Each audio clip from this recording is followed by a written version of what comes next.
التي كتبت بالعاميه من الطبقه الشعبيه، او ان المواهب يعني من اكاديميين وكتبوا استخدموا اللغه العاميه. المهم المتلقي هو جمهور خاصه الشعب، وتعبر عن التراث الجزائري القيم السوسيولوجيه والمجتمع الجزائري. هذه زاويه النظر بان المسرح الشعبي هو جزء من الكل.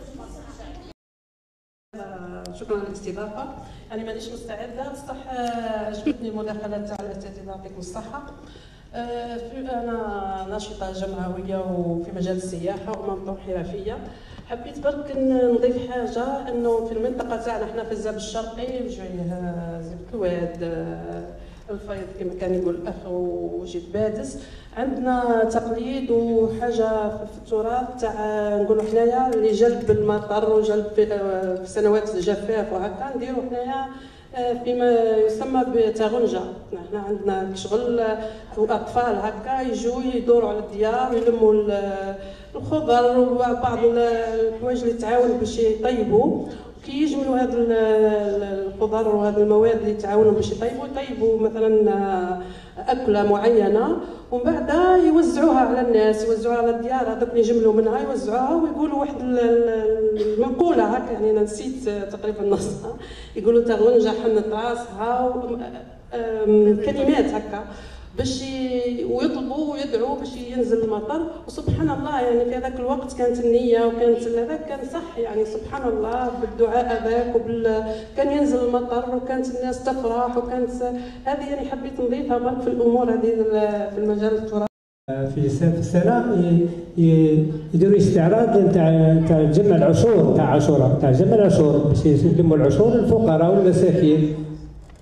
الشخص الاول اللي هو السيد راه يدير في استعراض فلكلوري محلي، ومعاه كما نقولوا الحصان البري، وكاين الشيخ المداح هذا اللي راه يمدح ويقول في مثال بلي راهم جايين كم في المثال الناس القريه يا سكان في مثال البلده اللي عنده في المثال يحب يخرج الزكاه نتاعو من الحبوب جافه في ذاك الزمان. ما كانش كل اعمالهم كما نقولوا اليوميه كانت اعمال عرق جبينهم، ما كان حتى حاجه يشروها منها الا 3 صوالح 3 حوايج اللي هي القهوه والسكر والصابون. كل اعمالهم من عرق جبينهم من الفلاحه. كانوا ربات البيوت ثم كيدوروا هذوك الشيخ هذاك اللي الشيخ القريه اللي يدوروا باش يلموا مع 3 دواب 3 احصنه اللي فيهم الزنبيل باش يلموا المحصول هذاك اللي يجمعوه عند السكان المحليين. كل شخص عنده قمح ولا شعير في مثال ولا مثلا حتى ربات البيوت ما تنساوش ربات البيوت تراهم حتى هما يخرجوا الزكاه نتاعهم اللي هي الحبوب الجافه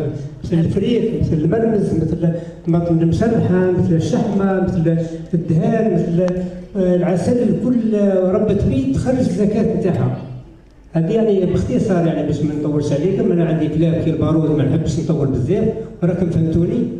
وزيد كما ثاني حاجه خلاف، وكانوا في كل شهر الامام الشيخ الزاوي اللي يجي يقري القران العظيم من بلده معينه يجونا من المغير من جامعه من تبر، هذاك الشيخ الزاوي اللي يجي يقري كي يجيهم حافظ القران الكريم يقول لهم نحتاج غير زاويه باش تكون على بالك بلي الزاويه اللي مشتقه. يقول لهم اعطيني غير زاويه تاع الدار مثال اخي فيها 4 زوايا، يقول لهم اعطيني الزاويه فريده اللي نحكمها انا و3 زوايا تاع ولادكم يريحوا فيها باش نقري القران. هذا يعني باختصار. هما يجمعوا في كل شهر باش يلموا يقولوا في مثال العوله للشيخ القران اللي يقريهم هذه باش تكون